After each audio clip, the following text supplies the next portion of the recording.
मार्कंड ऋषि आश्रम पर press meeting रखी है, किस संबंध में प्रेस वार्ता रखी है, क्या है पूरा? वार्ता नहीं बल्कि आप लोगों को यहाँ इसलिए बुलाया था कि ये हमारे क्षेत्र की नहीं बल्कि उत्तर प्रदेश की बड़ी परम माती है और महर्षि मार्कंडेय ऋषि का ये बड़ा परम तीर्थ स्थल है, साधना मही है उनकी। तो उन पर आप लोगों ने भी दर्शन किए और हमने भी आज दर्शन किए हैं कि हमारा भी आज सामाजिक क्षेत्र का जो विश्व रिकॉर्ड है पूरा हुआ है और तमाम जितने आंदोलन थे सब सफल हुए। इसी कृपा पर हम चूंकि यहाँ तक आए हैं और यहीं पर हम लोगों ने 13-14 नवंबर 2021 को एक सबसे बड़ा विशाल संवेदना महायज्ञ 51 कुंडी महायज्ञ किया था और उसके बाद मांग रखी थी और ये उसी का परिणाम है कि इसका जीर्णोद्धार हुआ है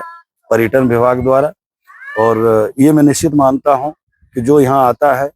उसकी भावना जो भी मांग कर जाता है निश्चित रूप से उसे पूर्ण होती है। अच्छा, आपने अभी पर्यटन विभाग की बात की है, क्या लगता है यहाँ जो पर्यटन विभाग द्वारा काम हुआ है इससे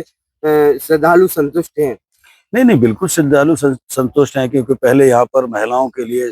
स्नान करने के बाद कपड़े बदलने की जगह नहीं थी या कोई रुकने की जगह नहीं थी। यहाँ बड़ा ये तालाब जो है चारों तरफ से पानी आता था। ये नहीं बहुत बड़ा डेवलपमेंट है ये और निश्चित रूप से ये जो पर्यटन विभाग द्वारा किया गया है, चूंकि यहाँ से माननीय जयवीर सिंह जी विधायक भी रहे हैं 2 बार और निश्चित रूप से जब हम लोगों ने 51 कुंडी यज्ञ किया था तो हम लोगों ने मांग रखी थी, उन्होंने कहा यदि हम सत्ता में आएंगे तो इसका जीर्णोद्धार करेंगे। चमर ऋषि पर भी एक बहुत बड़ा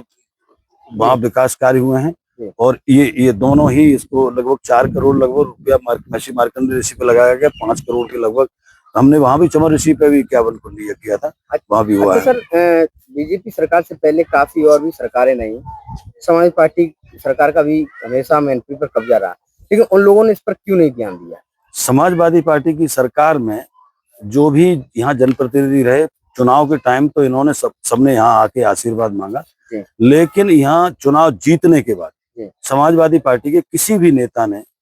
क्योंकि सरकार में चूंकि प्रतिनिधियों की जिम्मेदारी होती है, जो जहाँ का जनप्रतिनिधि जहाँ से होता है वो उसकी जिम्मेदारी होती है और उस सरकार में कोई निश्चित रूप से कोई यहाँ पर ना महर्षि मार्कंडेय ऋषि पर यहाँ कोई काम नहीं हुआ।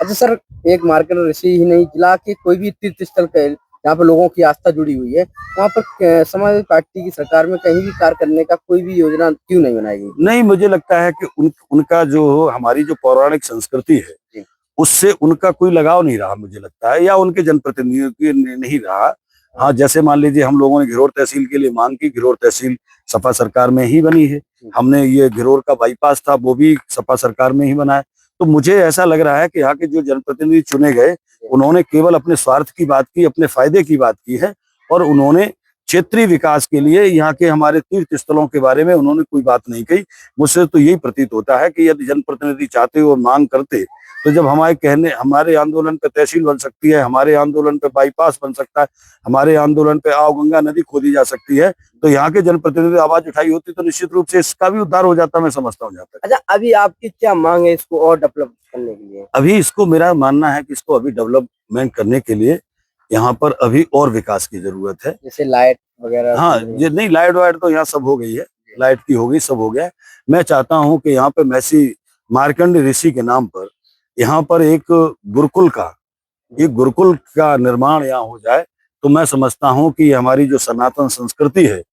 उसको निश्चित रूप से एक बड़ा लाभ होगा और हमारे ग्रामीण अंचल की जो संस्कृति है, जो संस्कृत मिटती चली जा रही समाज से या संस्कृत खत्म होती जा रही है, तो निश्चित रूप से हमारी जो सामाजिक संस्कृति है, सामाजिक संरचना है, उसको बड़ा बल मिलेगा यदि यहाँ पे एक बड़ी गुरुकुल का ये निर्माण किया जाए। तो ये तीर्थ स्थल के साथ साथ यहाँ के क्षेत्र के नौनिहालों का भी भविष्य उज्जवल होगा। बहुत बहुत